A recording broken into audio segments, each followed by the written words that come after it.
Bonjour à tous, c'est Zimbabwe et nous nous retrouvons aujourd'hui pour le 3 août, qui est le troisième jour du huitième mois de l'année. En 1958, l'USS Nautilus devient le tout premier sous-marin à atteindre le pôle Nord lors de la traversée de l'Arctique. Donc le pôle Nord, voilà, qui est le point le plus septentrional, c'est-à-dire à l'opposé du Sud, sur Terre. Donc ça mérite quand même le respect. C'était en plus le tout premier sous-marin nucléaire, le Nautilus, donc vraiment un truc, enfin vraiment le sous-marin de l'élite à l'époque, quoi. Et du coup, il arrive au pôle Nord, et grâce à ça, il y a plein de records qui ont pu être battus. Il y a un mec de l'équipage qui a pu être le premier mec à avoir repris sa douche, un autre mec qui est devenu le premier à s'être lavé les mains, enfin plein de trucs comme ça, parce que bon, dans le pôle Nord, vous doutez bien que c'est pas trop ce qu'on fait, quoi. Donc ça mérite quand même le respect, et ça s'inscrit évidemment dans une longue tradition sur le pôle Nord, parce qu'en fait, depuis à peu près le 19e siècle, à chaque fois, il y avait nouvelles expéditions pour aller vers le pôle Nord, et ça mérite quand même le respect. C'est quand même super intéressant, ça. On a les trucs sur la Lune, l'homme qui va sur la Lune, on voit l'homme qui essaie d'atteindre les profondeurs des mers, et on a les hommes qui veulent aller dans les endroits les plus froids de la Terre. Donc c'est quand même super bien. Je sais pas vous, bah moi j'adore ça perso. Et donc enfin voilà quoi, c'est super bien. En plus il s'appelle le Nautilus, il est porté en hommage du roman de Jules Verne 20 milieux sous les mers, donc ça c'est quand même hyper bien. Donc bravo aux États-Unis et bravo à ce sous-marin nucléaire.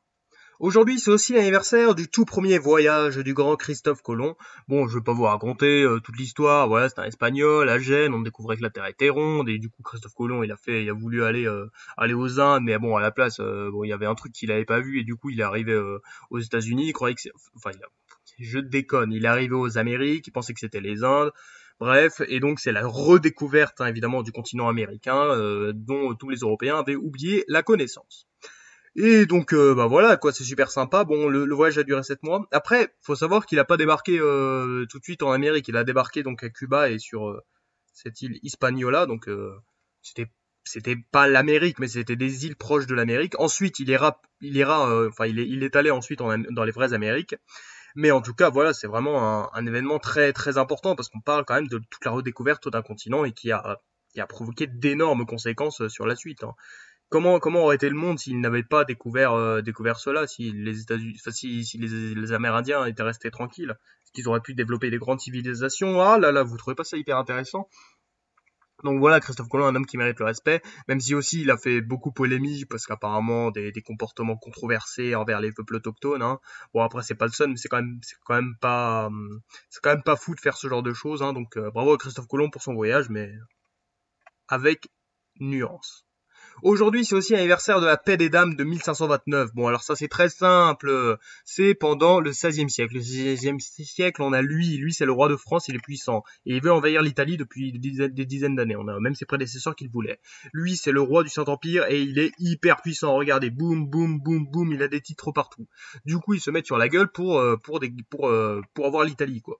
Et donc, on a la sixième guerre d'Italie où le roi de France se fait exploser à Pavie et il se fait enfermer. Dans l'histoire de France, c'était quand même très rare que le roi se fasse prendre comme ça, mais donc c'est vraiment horrible.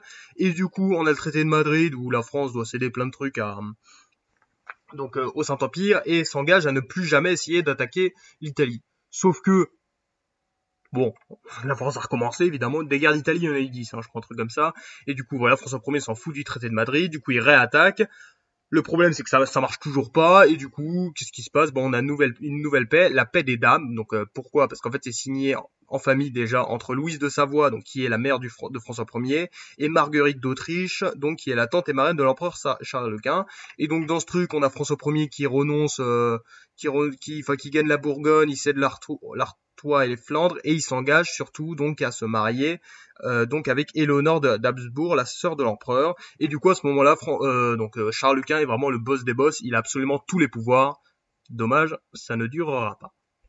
Donc voilà les trois événements à tirer pour aujourd'hui. On a le Nautilus en 1958, on a Christophe Colomb en 1492 et on a la paix des dames en 1529. C'était Zimbabwe. Merci d'avoir regardé. Bisous.